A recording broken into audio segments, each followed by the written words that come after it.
Tęsiu toliau vėl savo pasakojimą apie tai, koks buvo vėliau tolesnis mokinio vaikino Usūrinio Kumščio iš Mičiūniškio kaimo Kupiškio rajone gyvenimas iškart netrukus po to meto, kai jis oficialiai pabaigė savo 10 klasės mokslus Kandrėnų kaimo mokykloje ir per išleistuves atsiėmė pelnytą mokslų baigimo atestatą.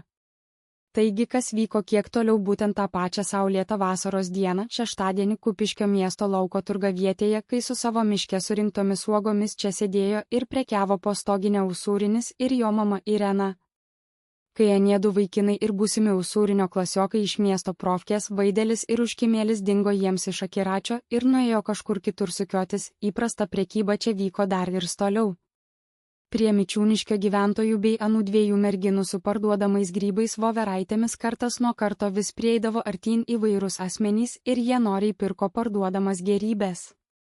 Draugiškas plepėjimas tarp Usūrinio mamos Irenos ir grybų pardavėjų merginų tęsėsi prie stalo sėdint dar ir toliau, jos pasirodė itin kalbios ir prisipažino, kad šį birželį ką tik baigė 12 klasę, kad jos vaikinų dar neturinčios ir panašiai.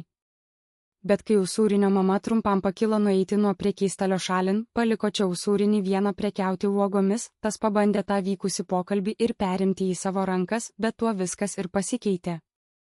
Usūriniui vizualiai patiko šios merginos ir tai, kaip jos atrodė. Tačiau kai Usūrinis uždavė panelėms vieną nelabai tikusi klausimą apie grybus ir jų abejotiną kokybę, merginas iškart stipriai sutrikdė ir po to jos jau nieko nebenorėjo jam sakyti. Tik jos tarpusavyje sumišusios susižvalgė, kažką pašnibždėjo viena kitai į ausį ir tylėjo varstydamos Usūrinį savo nepatenkintais žvilgsniais. O tai ir sugriovė Mičiūniškio vaikinui prieš tai susidarytą įspūdį, kad šios merginos yra tikrai draugiškos visiems, kad jos gali noriai kalbėti su visais, ne vien tik su pačia mama Irena, kaip kad prieš tai.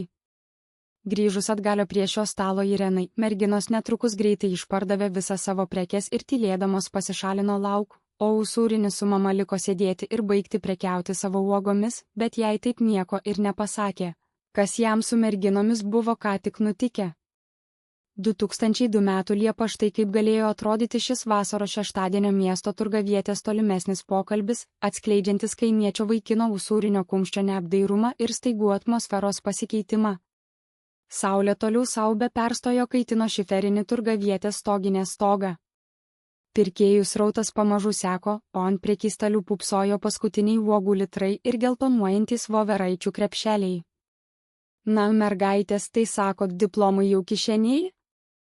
Taisydamasi savo vilkimos palaidinukės petnešėlę, linksmai vis dar kalbino merginas Usūrinio mama Irena. 12 klasių, ne juokai. Dabar tik kavalierių dairytis kol vasara. Abi grybautojos merginos susižvalgė ir droviai nusijuokė. Oranžiniais plaukais mergina, prisistačiusi esanti vardu Paulina, ranka pasitaisė sruogą, teta Irena, kad nėra tų kavalierių Kupiškyje. Visi normalūs arba į Vilnių įsilakstė, arba po profkės trinasi, tik vėjai galvose. Mums dabar tolimesni mokslai rūpi. Teisingai suspėsit, pritarė Irena, imdama nuo suolo tuščią krepšį ir stodamasi nuo suolo. Ji pasitaiso savo sijoną žemiau kelių ilgumo ir tarė, Usūrinį, sūnau, pasėdėk 5 minutes, nubėgsiu trumpam iki vietinio tualeto, nes gamtiniai reikalai mane jau šaukte šaukia. Žiūrėk, kad uogų kas veltui neišsineštų, nes blogų asmenų net ir čia kartais vis pasitaiko. Irenai nukulniavus tarp eilių, prie prekystalio liko sėdėti tik Usūrinis ir abi 12 merginos grybų pardavėjos. Vaikinas pajuto, kaip širdis suplakė stipriau. Merginos jam iš tiesų patiko, vasariškos, saulės nugairintais veidais, kvepiančios mišku, jaunystę, plaukų dezodorantu.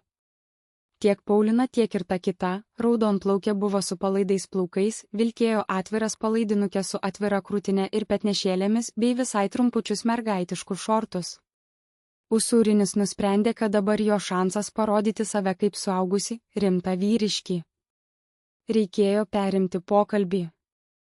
Juk mama iki tol taip gražiai, laisvai su jomis bendravo. Usūrinis pasitaisė marškinių apykaklę, pasirėmė alkūnėmis į prekystalį ir nukreipęs žvilgsnį į jų voveraites, tarė, tai ką, merginos? Grybais sakot, prekiaujat? Prekiaujam, šyptelėjo tamsiaplaukė Paulina, tikėdamasi eilinio turgavietės flirto ar pokšto. Usūrinis norėjo pasirodyti išmanantis reikalą, ūkiškas ir nepėsčias, tačiau liežuvis jį pavedė. Jis suraukė kaktą, prisislinko suolų kiek arčiau panelių, užkabinės pirštų pasitraukė kiek į savo pusę tą indą, permetė akimis grybus ir rimtų veidų leptelėjo, o jūs tikros, kad šitie jūsų grybai išvis valgomi? Žiūriu, ar jie tikrai nėra kažkiek ir mėlėti. Nebūsit čia iš kokio pakelės griovio prie kokio nors buvusio kolūkio pririnkusios. Kas, o jeigu aš patikrinčiau juos ir raščiau kažką? Mirtina tyla akimirksniu pakibo virš prekystalio. Paulinos šypsena akimirksniu išnyko. Jos draugė net išsižiojo iš nuostabos. Merginos, kurios ką tik su Irena Kumštienė kalbėjo šiltai ir atvirai, staiga virto ledo luitais. Jos nesitikėjo tokio grubaus ir įžeidžiančio klausimo apie jų kelias valandas rasotoje girioje rinktą laimikį. Raudonplaukė pasilenkė prie Paulinos ir kažką piktai bei greitai sušnabždėjo jai tiesiai į ausį. Oranžinė plaukė tik trumpai linktelėjo, lūpą suėmusi į siaurą liniją. Na, ko tylit? Aš rimtai klausiu, bandė taisyti situaciją Usūrinis, bet jo balsas nuskambėjo dar nerangiau. Abi panelės nepratarė nė žodžio. Jos demonstratyviai nusisuko nuo Usūrinių, susikryžiavo rankas ant krūtinių ir pradėjo varstyti vaikiną tokiais nepatenkintais, paniekinamais žvilgsniais, kad karštą vasaros dieną Mičiūniškio kaimo 10-okui pasidarė net dar karščiau. Visa prieš tai buvusi iliuzija apie draugiškas ir kalbės merginas, kurios atviros visiems sudužo į šipulius per 1 sekundę. Usūrinis suprato, turgavietės džentelmeno vaidmuo žlugo net neprasidėjęs.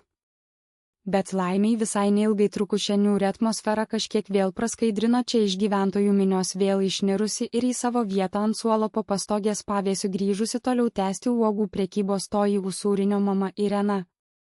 Įsitaisiusi patogiai savo buvusioje vietoje, moteris lengviau atsipūtė, viliokiškai savo dailės apnuogintas kojas susikėlė vieną ant kitos ir vėl ėmė su akimis sekti priešai save visus pro pat šalį einančius asmenis, ieškodama savo kitų potencialių būsimų pirkėjų. Kai ši moteris vėl grįžo į savo prekybos vietą, grybų pardavėjos merginos dar vieną paskutinį kartą persimetė atsisukusio savo žvilgsniai su pačiu Usūriniu ir merginų akyse dabar tvyrojo vien tik šaltis, bet dabar jau visi tik ištisai tylėjo ir nė žodeliu tarpusavyje nepersimetė daugiau. Paulina su savo drauge labai greitai iš savo indo pardavė pačius paskutinius joms likusius grybus vienam čia stabtelėjusiam vyrui, tada jos pakilo nuo suolo, labai greitai susirinko visą savo turėtą mantą. Beveik nė neatsisveikinusios išėjo laukiu šios prekyvietės stoginės ir dingo minioje. O tuo tarpu Usūrinis merginoms išėjus tik tylomis dar vieną kartą žvilgtelėjo akimis į tą vietą, kur dar visai neseniai čia su jomis sėdėjo tos šnekiosios panelės, bet savo mamai taip visai nieko ir nepasakė, kas kai ji to nematė. Čia jam su tomis merginomis buvo ką tik nemalonaus nutikę.